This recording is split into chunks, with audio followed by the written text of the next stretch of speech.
Hi everyone and welcome. Happy Tuesday. How is everyone doing today? Hope you're well. Welcome to Stemettes Reactions Day 5, the start of our second week. My name is Sarah and I'll be your host for today. Thank you for being here, and thank you for everyone who's joined us for the first week of Stemettes Reactions, and welcome to week 3. For the rest of the week, we'll be sharing new videos each day, Tuesday through Friday, for you to watch at your leisure over on our Zine.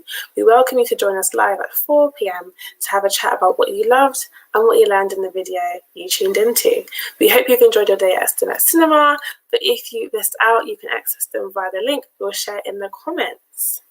So each day of reactions, the video uploads will cover different themes, so it's a bit of something for everyone. Today the theme is creative engineering, so get ready to share with us as you hear from the panel as well. Thank you again for tuning in, and I hope you enjoy the session. So a bit of housekeeping before we continue. If you'd like to ask a question during the session, you're welcome to leave a comment and leave that in the chat. Please note that the session is being recorded and your comments will be saved, so please be mindful about your full name being displayed, and also let's be kind and respectful to each other, as this is a safe space for us to all learn from each other, and so we want to keep that energy going. And completing feedback at the end is really important for us, so we can keep delivering the sessions in the best way that we can. So please do take some moments to do that at the end. There will be a link for you to find. Without further ado, we'll move on to the main part of this session, which is a discussion on the topic creative engineering, and we're going to hear from some of our Stemettes as well. So let's introduce our panelists. Our panel will lead the discussion that we have today and on the videos that we've seen today as well. So first up we have Alice. So Alice is in school. She's interested in industry, engineering, science and maths. So welcome, Alice. Hey everyone. Hey, hi Alice, how are you? I'm all right, how are you? I'm good, thank you. It's good to see you here. Let's start off with a fun question. Alice, what is your favourite food? I'm going to say kebabs. Ooh, yeah. Love a kebab. Good choice. Great. Thank you for being here. And we also have Ayushi joining us. So Ayushi is a software engineering apprentice, and she'll be here joining us. Is she here? And yeah, that's her picture there. There she is. A software engineer, and she'll be joining the panel too. Okay, so thank you again for joining us today, both of you. So we're going to go on to our submissions. Thank you to everyone who sent submissions in. There's so many pictures here. Look at them. They're great. I'm loving the structures. Look at those. And there's even been 6 books balanced on there. That's very impressive. So thank you so much for that. And it's crazy that paper can take that much weight. It's very impressive. And I think definitely we'll be coming to you guys to help us build our next HQ. So we're very, very impressed. What do you think, Alice? Are you impressed? I think it's brilliant, especially the columns. I live in a Roman city. There's chunks of the Roman wall really close to my house. So it's amazing to see how even engineering so many years ago still works now. Yeah, completely. I completely agree. Very, very impressive. I love that. Brilliant. So we're going to talk about creative engineering today. That is our topic. And we're going to discuss some of the videos that we have seen. The first one is with Roma Agrawal. So for this STEM Married in Replay, you met Roma Agrawal, a structural engineer who constructed the Shard, the tallest building in the UK and the 4th tallest in Europe. So you learn all about these things, all about engineering, working in structural engineering and what this involves. You also learn about what makes buildings strong and have a go at making your own column to help hold buildings up, as we've seen. So what are some of the strong shapes that help hold buildings up?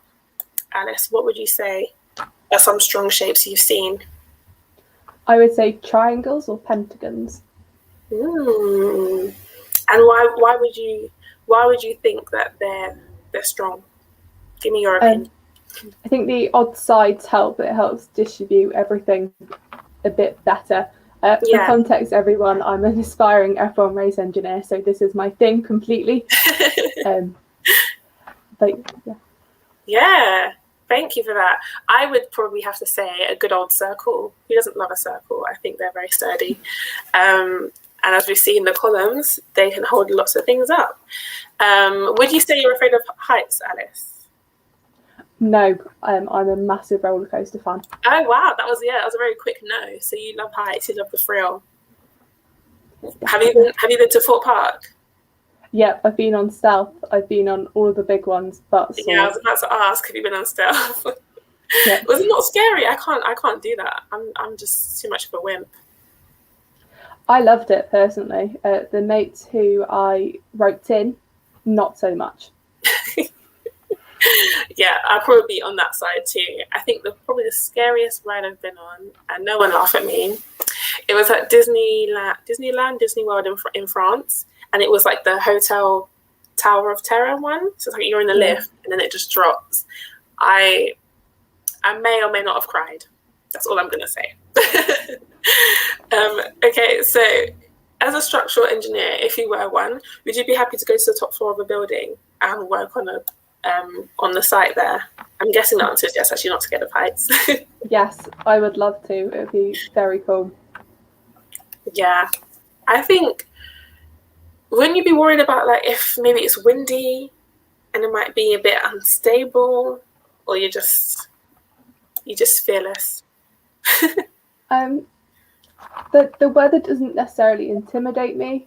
I'm sure some of our watchers also did school when it was the thunderstorms a couple of months ago, and we all had to have the windows open.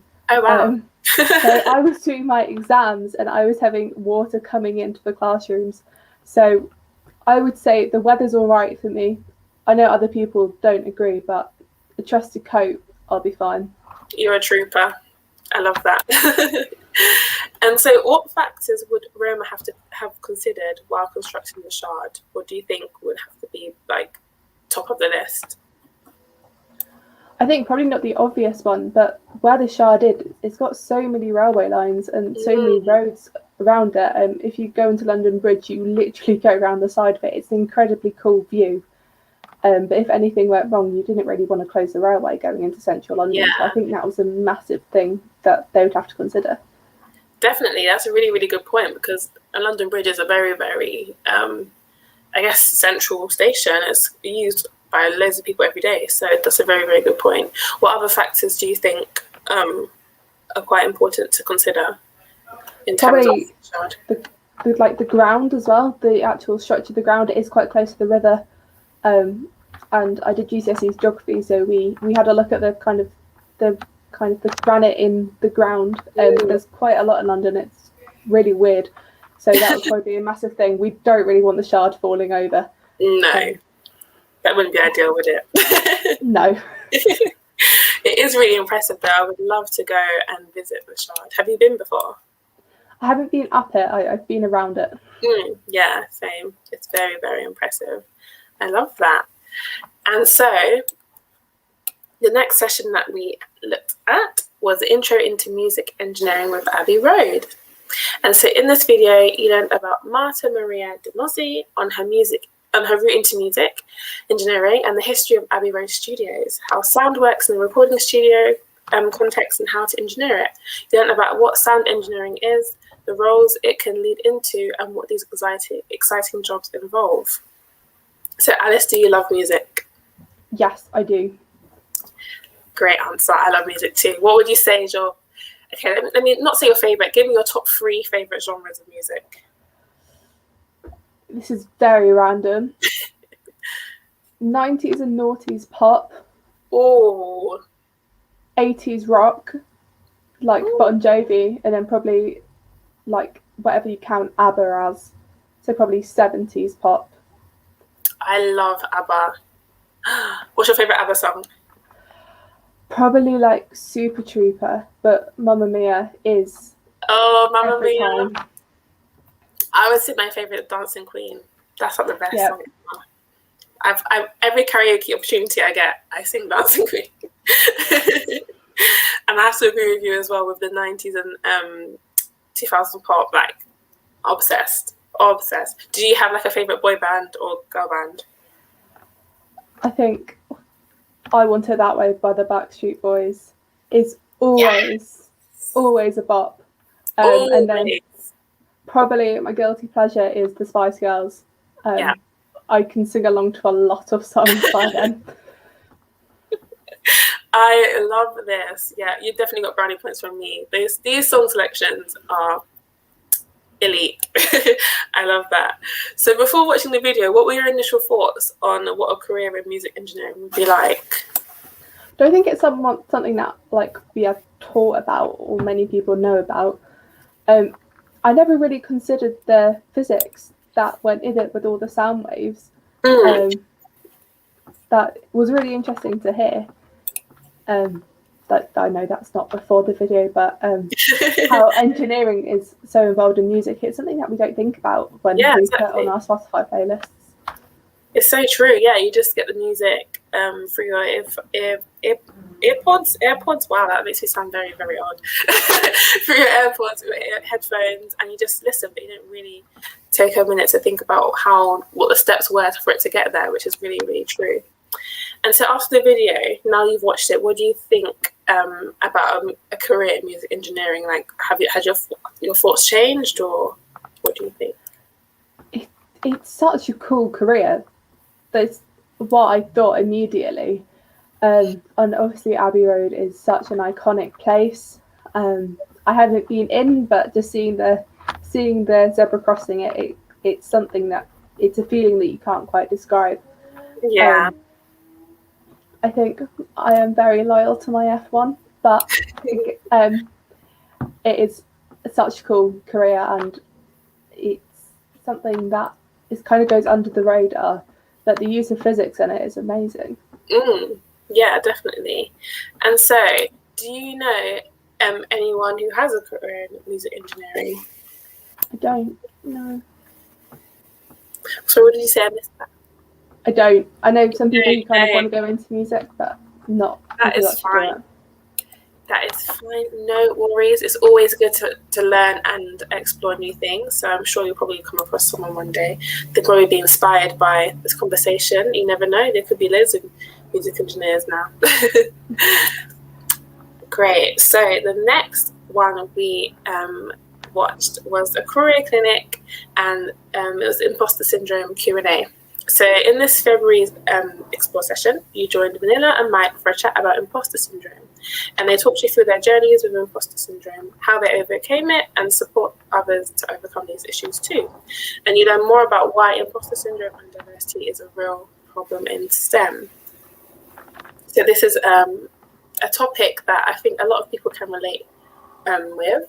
And I think it definitely goes further than STEM as well. I think you can find it in loads of different, I guess, facets of life. So it's a really big topic to talk about, and I'm glad we're talking about it today. So, Alice, would you say you struggle with imposter syndrome? Yeah.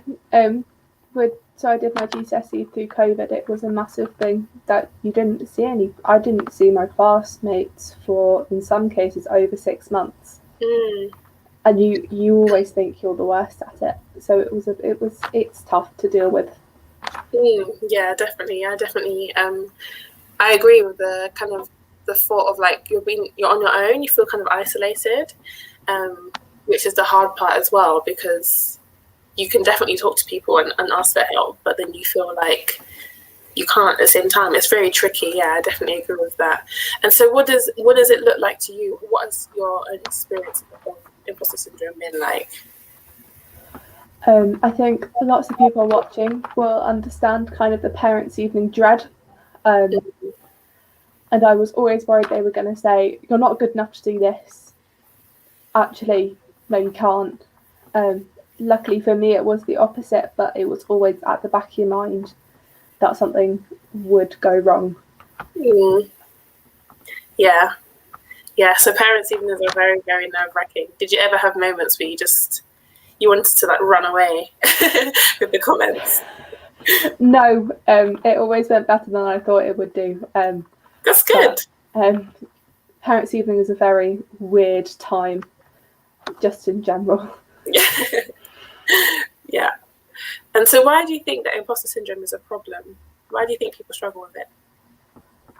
I think there's lots of different reasons. I was lucky enough to actually be there when it was kind of put out live, the conversation. So I recommend it to anyone. If you only watch one thing out of this discussion, I recommend this one the most.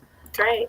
But I think there is probably a societal thing, and lots of us really, really want to do well, and that's the drive in us that have got us here and got us to do whatever you want to do. And I think sometimes that can overpower you a bit, and you're always worried that there'll be someone better than you, and sometimes there is. But in some things, you are the best. But it can be hard to realise that. Yeah, definitely. And as you mentioned that you were actually there for it, is there anything that you learned in that moment that you still kind of think about now, or you've applied to your life now? I think the big thing was that, yes, imposter syndrome does affect a large amount of people, but it doesn't have to control you. I've kind of learning from that, I've kind of like learned to harness it and try the best that I can, and the best is what you can do. If you haven't tried your best, then that's where the problem is. But if you try the best as consistently as much as you can, because everyone has off days, then that's all that matters. Yeah, that's a really good point as well. Everyone has off days. No one's perfect, and it's quite easy to think that everyone's got everything set out and everyone's got their mind made up and everything's working perfectly for everyone. But we all have off days. We're all human. And also wanted to add as well, you mentioned something earlier and it made me think that we're all unique. Even though someone may have different skill sets to you, or they're doing the same thing as you, you might think they're doing it better. You are you, and you have something that no one else has, which is your own personal qualities. So it's definitely important to keep going and not get put off by other people. So yeah, I really, really liked what you said earlier, Alice. And so what tips do you have for someone who's struggling with imposter syndrome? I think talk to someone. Of course, imposter syndrome can affect everyone in so many different ways, but take a break from what's causing it. If you haven't identified the cause, identify the cause, but take a break from it. Because whether you are knee deep in books and it's just too much for a particular subject, or it was just something was really overwhelming, sometimes you do need to take a step back and take to Netflix or another streaming service with a box set and chill out for a bit, because that does really help. Yeah, definitely, I agree. And yeah, it's important to talk to someone as well, really share how you're feeling, because it's easy to get kind of like stuck in your own thoughts in your own head. So yeah, I really agree with that. Do you find that you get it a lot with, I know you love F1, You're a loyal fan there. Do you find that you get it a lot with, I guess, your interest in F1? Do you find, yeah. And with school, there is so many people who want to go and work in F1 and want to go and do a certain set of A-levels that what I want to do. And it's just thinking that you're not good enough, but actually you are, and kind of putting yourself out there and doing as many opportunities as possible, like for me, has really helped. Kind of to plug Student Cinema here, but I'm doing Student Cinema with Mercedes F1, so that's been brilliant, and it's kind of helped me believe in my belief a lot more. Great. I love that. Do you have anyone that you look up to in particular to help you get over imposter syndrome? Kind of not imposter syndrome, but I look up to Claire Williams, who was the old deputy team principal, and kind of two of them, but Ruth Buscombe and Bernadette Collins, who are head of strategy for Alfa Romeo Racing and Aston Martin, respectively. They're three really great people in F1 that I look up to. And that's a few of them as well, so it's always good to have like different people to look at. That's great. And moving back to the video, the session, you said you were there. Did it make you realise that you had imposter syndrome, or did you feel like you felt that before the session? I think I probably knew I had it a little bit before the session. It just helped me, like, they went into like really interesting details behind it that we didn't, like the neuroscience behind it, that was really interesting. I think Mike did his masters on it, so it was great to hear it from that point of view. Yeah, great. Yeah, so I actually want to know more about F1. So tell me a fun fact that you've learned about F1 on your journey with F1. Yeah, tell me a fun fact. Oh, that is a hard one. I could talk about F1 for days, so putting it into one bit is quite tricky. Only two fun facts then. Two fun facts, okay. So there is certain like manufacturers who design their cars for different tracks. So if anyone had watched the last weekend's race in Baku, and then the one before that in Monaco, we until tire blowout. That was unfortunate. But that they do really well in the street circuits, where in Mercedes and teams like Aston Martin, who have a similar car setup to Mercedes, they do better in typical race tracks. So like your Silverstones or your Imola. Yeah, probably the second one is probably like the financial discrepancies between the teams. That's where my maths head comes on. So you have your, again, Mercedes and Red Bull, they have a really high budget, and they typically kind of choose their drivers. They don't have a problem choosing their drivers. They don't have, but for teams like Williams and Haas, they sometimes have to choose their drivers of what sponsorship they come in, because for the smaller teams who don't have the massive sponsorship deals that some of the bigger teams have, they do really struggle with it. So the financial world of F1 is very complex, but if you have time to look into it, it is very interesting. Wow, it's really interesting. Thank you for those fun facts. You know a lot. You know a lot. It's very impressive. And so what got you interested in F1 in the first place? Like, how did you begin this journey? So, throwing it right back, when I was a baby, F1 was the only thing that didn't make me cry. So I'm not sure how, it was really loud and everything.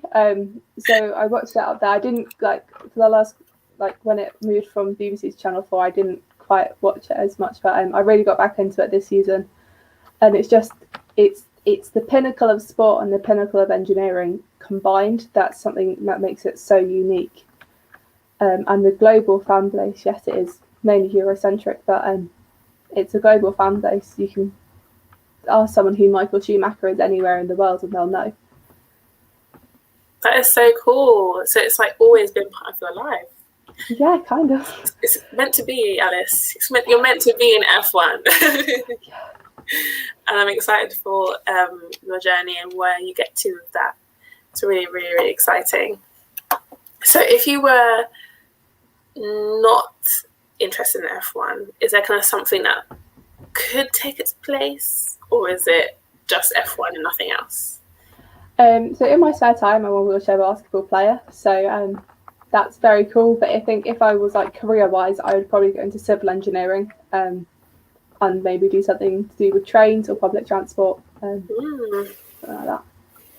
Nice. How long have you been doing wheelchair basketball for? It will be 5 years this year. Wow, it's really, really cool. I love that. So you're into sports then? Yeah. That is really cool. Well, thank you for all of your time today, Alice. We've now reached the end of our day 5 in Stemettes Reactions, and thank you for sharing your knowledge with us, Alice. It's been good to have you here. We hope that you found it fun, all of you watching, and useful, and you've learned something about creative engineering. And please remember to complete the feedback form to let us know how you found the session. It's very, very important to us, and we appreciate your honesty, and the link will be in the chat for you there.